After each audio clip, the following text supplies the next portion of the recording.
এই মেয়েকে আমি বিয়ে করতে পারবো না, এই মেয়ে প্রেগনেন্ট। কথাটা শুনতেই চমকে ওঠে বাড়ির সন্ধ্যের লোক। সুবিন সাহেব কোমল কণ্ঠে বললেন, এইসব কি বলছো বাবা? তোমার কথা একটা ভুল হচ্ছে। আমার মেয়ে এমন নয়। আমার কথা ভুল হচ্ছে না আঙ্কেল। আপনার মেয়েকে আমি বিয়ে করতে পারবো না। কথাটি বলি বরপক্ষকে তাড়া করে চলে যাওয়ার জন্য। সবাই নীরব। বধূ সেজে বসে থাকা তের চোখ ছলছল করছে। সে চাইলে চিৎকার করে অনেক কিছুই বলতে পারত, কিন্তু বলেনি। যাকে এতটা বছর ভালোবেসে বিয়ের পিড়িতে বসেছিল, সে কিনা তাকে এত বড় অপবাদ দিয়ে চলে গেল।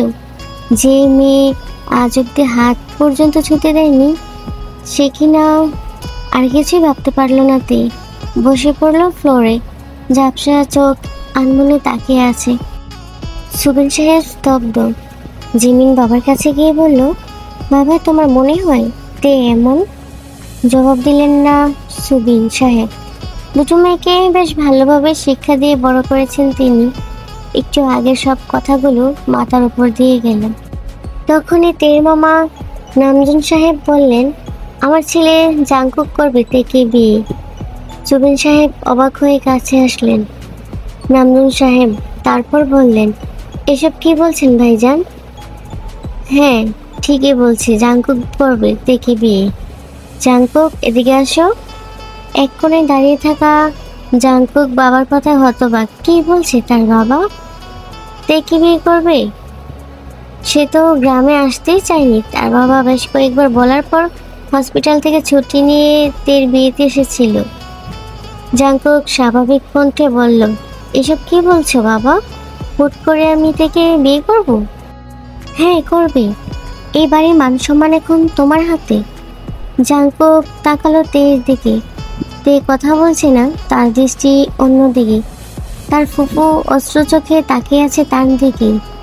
জাংকুক কিছু একটা ভেবে বলল, আমি তেকে বিয়ে করব। একটু আগেই জাংকুক আর তের বিয়ে হয়ে গেল।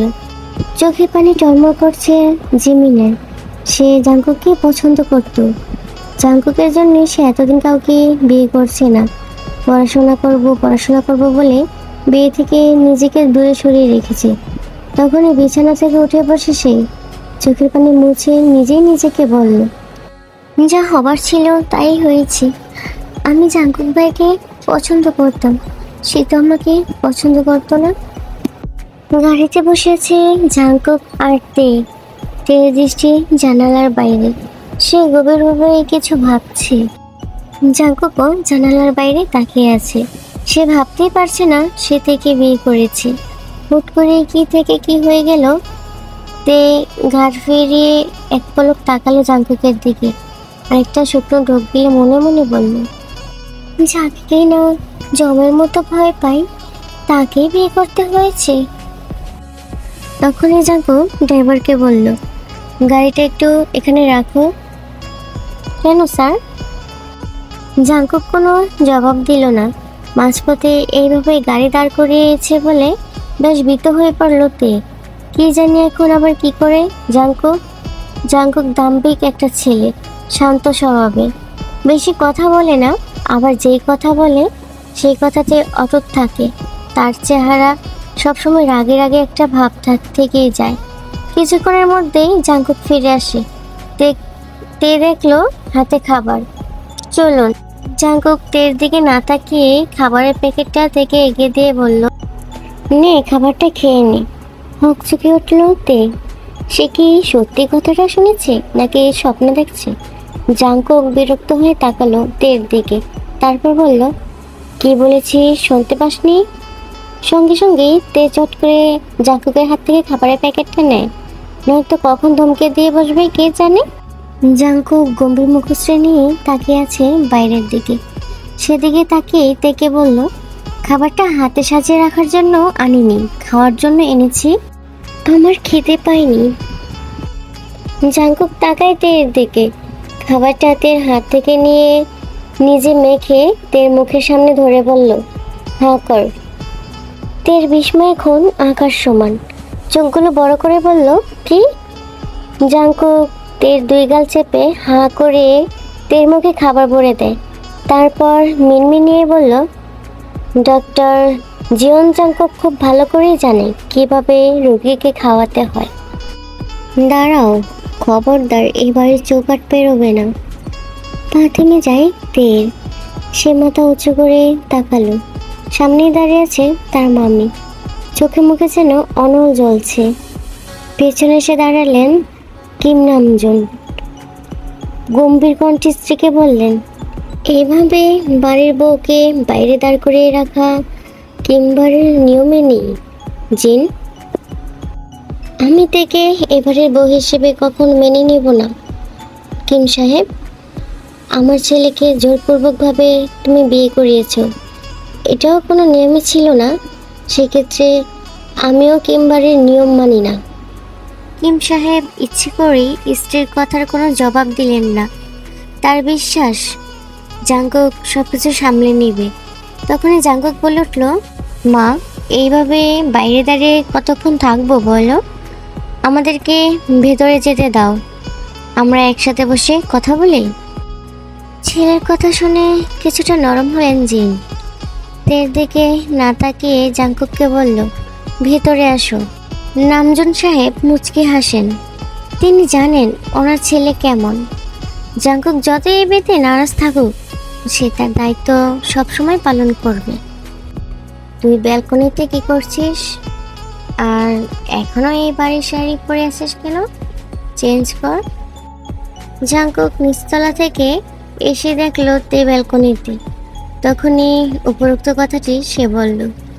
মাকে বোঝাতে ভীষণ কষ্ট হয়েছে তার, কিন্তু সে তো চায় না তার দায়িত্বে কমতি থাকুক। আজকে সে হয়তো স্বামীর অধিকার দিতে পারবে না, কিন্তু তের প্রতি কোনো দায়িত্ব সে এড়িয়ে যাবে না।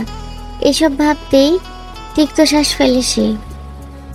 এইভাবে তাকিয়ে আছিস কেন? কি বলেছি শুনতে পাসনি? তে বলল, এইখানে তো আমি কোনো ড্রেস নিয়ে আসিনি জাংকুক ভাই। জাংকুক কিছু একটা ভেবে বলল, আমার ওয়ার্ড্রোব থেকে আমার টি শার্ট আর ট্রাউজার নিয়ে নে। হ্যাঁ? এ শুকনো ঢোক গিলেছে বারবার। তার সাথে এসব কি হচ্ছে? যে জাংকুক নিজের সামান্য পানির গ্লাস কারোর সাথে শেয়ার করে না, সে ড্রেস শেয়ার করছে। না, হ্যাঁ, যা ওয়াশরুমে যা। তে জলদি ওয়ার্ড্রোব থেকে একটা ব্লু রঙের টি শার্ট আর ব্ল্যাক কালার ট্রাউজার নিয়ে ওয়াশরুমে যায় চেঞ্জ করতে। তে ওয়াশরুম থেকে বেরোতেই জাংকুক তার দিকে তাকায়। থমকে যায় সে তেকে দেখে। এত সুন্দর লাগছে কেন তেকে আজ? এর আগে তো সে তেকে দেখেছে, এমন অনুভূতি তো ছিল না। তে জাংকুকের এমন চাহনি দেখে সংকোচে পড়ে যায়। সে আমতা আমতা করে বলল, আপনি ফ্রেশ হবেন না? জাংকুকের ধ্যান আসতেই সাথে সাথে দৃষ্টি সরিয়ে ফেলে সে। কি করতে যাচ্ছিল এটা সে? জাংকুক ফোন টিপতে টিপতে বলল, আমি নিচতলা থেকে ফ্রেশ হয়ে এসেছি, চল নিচে যাই, ডিনার করব। তে অবাক হয়ে বলল, কি, এই অবস্থায় আমি নিচে যাব? আজব, এই অবস্থায় নিচে যাব মানে? তুই কি খারাপ অবস্থায় আছিস? না, মানে এই টি শার্ট পরে। ও জাংকুক বুঝতে পেরে বলল, আচ্ছা তুই রুমেই থাক, আমি আমাদের দুজনের খাবার রুমে নিয়ে চলে আসছি। কথাটি বলেই জাংকুক বিদ্যুতের গতিতে রুম থেকে বেরিয়ে যায়। তে হাঁ করে তাকিয়ে আছে জাংকুকের যাওয়ার পানে। এটাই কি আসলে সেই ধাম্বিক ডাক্তার সাহেব, নাকি অন্য কেউ? তুই রুমে খাবার নিয়ে যাবি মানে? দরকার হলে ওই মেয়ে না খেয়ে থাকবে, তুই কেন রুমে গিয়ে খাবি? জাংকুক প্লেটে খাবার নিতে নিতে বলল, মা, আমি খাবো, তুই না খেয়ে থাকবি? এটা তো হয় না। বিয়েটা অস্বীকার যতই করি, সব কিছুর বিপরীতে এটাই সত্যি, তুই আমার ওয়াইফ। জাংকুক, তুই আমার মুখে মুখে কথা বলছিস? সরি মা, হাট করে থাকলে। মা, ডক্টর জিওন জাংকুক তার দায়িত্বে যথাযথভাবেই পালন করে। সেক্ষেত্রে তে এখন আমার দায়িত্ব। ওর সম্মান মানে আমার সম্মান। এই বাড়িতে ওর অসম্মান হলে আমার অসম্মান হবে। জাঙ্কুক খাবার নিয়ে চলে যেতে নামজুন সাহেব বউকে শুনিয়ে বললেন, ছেলে এখন খোকা নয়, এটাও তার মাকে বুঝতে হবে। কিম সাহেব, তুমি আমাকে একদম খোঁচা মেরে কথা বলবে না, বলে দিলাম। ইস, কি হয়েছে হাতে দেখি? তের হাত দেখতে জাঙ্কুক বলল, আঙুল কেটেছিস কিভাবে? না মানে। জাঙ্কুক নিজের খাবারের প্লেটটা রেখে তের খাবারের প্লেটটা নিয়ে বলল, আমি খাইয়ে দিচ্ছি, আজ খাইয়ে দিচ্ছি বলে সবসময় খাইয়ে দিব, ওইটা মাথা থেকে নামিয়ে ফেল। আর হ্যাঁ, ডক্টর জিয়ন জাঙ্কুকের ওয়াইফ হয়ে কেয়ারলেসের মতো এই কেটে ফেলবি ওই কেটে ফেলবি এসব চলবে না, বুঝতে পেরেছিস? তে অবাক হয়ে মনে মনে বলল, ডাক্তার সাহেব আমাকে ওয়াইফ বললো? সত্যি শুনেছি নাকি কানে কম শুনলাম? তেকে খাইয়ে জাঙ্কুক বলল, তুই গিয়ে বিছানায় শুয়ে পড়। আর আপনি? জাঙ্কুক খেতে খেতে বলল, আমিও ঘুমাবো বিছানায়। কি? তে বিটু চাহনিতে বলল, আপনি বিছানায় ঘুমান, আমি নিচে চাদর বিছিয়ে শুয়ে পড়ব। জাঙ্কুক খাওয়া শেষে তের একদম কাছে আসে। তে ঘাবড়ে যায়। তে কিছু বলতেই যাবে, তার আগে জাঙ্কুক তের কানের কাছে গিয়ে ফিসফিস করে বলল, ডক্টর জিয়ন জাঙ্কুক নিজেকে কন্ট্রোল করতে পারে, মিসেস জিয়ন তে।